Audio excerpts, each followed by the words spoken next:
जापानी लोग भारतीय लोगों को अपने घर क्यों नहीं बुलाते हैं? जापान में साल भर से ज्यादा समय से रह रहे एक भारतीय व्यक्ति ने जापान में एक अजीब बात देखी कि उसके जापानी मित्र विनम्र और मददगार थे, किंतु उसे कोई भी अपने घर नहीं बुलाता था, बल्कि एक कप चाय के लिए भी नहीं। हैरान और आहत होकर आखिरकार उसने एक जापानी मित्र से पूछा कि ऐसा क्यों है।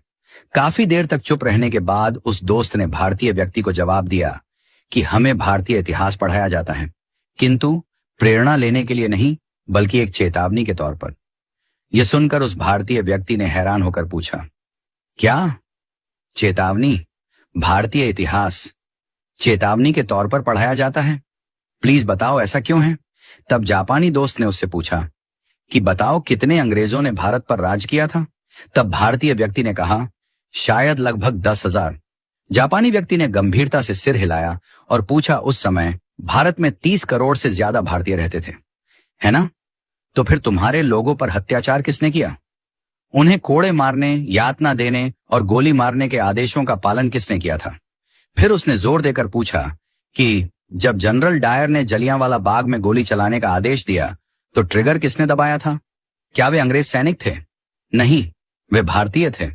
किसी ने भी जनरल डायर पर अपनी राइफल क्यों नहीं तानी? एक ने भी नहीं। फिर उसने कहा, तुम जिस गुलामी की बात करते हो ना, यही तुम्हारी असली गुलामी थी, शरीर की नहीं, आत्मा की। वह भारतीय व्यक्ति जड्डवत, मौन और शर्मिंदा खड़ा सुनता रहा। जापानी मित्र ने आगे कहा, चलो बताओ, मध्य एशिया से कितने मुगल आए थे? शायद कुछ हजार, और फिर भी उन्होंने सदियों तक तुम पर राज किया। मुगलों ने अपने संख्या बल से भारत में शासन नहीं किया, बल्कि तुम्हारे अपने लोगों ने सिर झुकाकर मुगलों को सलाम किया, अपने लोगों से द्रोह किया और मुगलों की वफादारी की, या तो जिंदा रहने के लिए या फिर चांदी के सिक्कों के लिए। तुम्हारे अपने ही लोगों ने अपना धर्म परिवर्तन कर लिया, अपनी बहन बेटी मुगलों से ब्याह दी। तुम्हारे ही लोगों ने तुम्हारे नायकों को अंग्रेजों को सौंप दिया। बताओ, चंद्रशेखर आजाद के साथ विश्वासघात किसने किया था? वे अल्फ्रेड पार्क में छुपे हैं। यह खबर अंग्रेजों को किसने दी थी?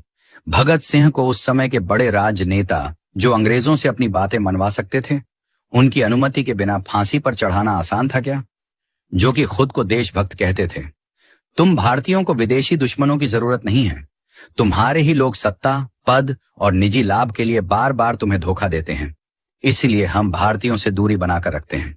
जब अंग्रेज हांगकांग और सिंगापुर आए थे तो एक भी स्थानीय व्यक्ति उनकी सेना में शामिल नहीं हुआ, लेकिन भारत में तुम सिर्फ दुश्मनों की सेना में ही शामिल नहीं हुए, बल्कि तुमने उनकी सेवा की, उनकी पूजा की, उन्हें खुश करने के लिए अपने ही लोगों को मार डाला। यही नहीं, तुम भारतीय तो आज भी नहीं बदले हो। तुमने इतिहास से कोई सबक नहीं लिया है। आज भी थोड़ी सी मुफ्त की बिजली, एक बोतल शराब, एक कंबल दे दो और तुम्हारा वोट, तुम्हारा जमीर, तुम्हारी आवाज, सब बिना सोचे समझे तुम बेच देते हो। तुम्हारी वफादारी तुम्हारे देश के साथ नहीं, बल्कि तुम्हारे पेट के साथ है।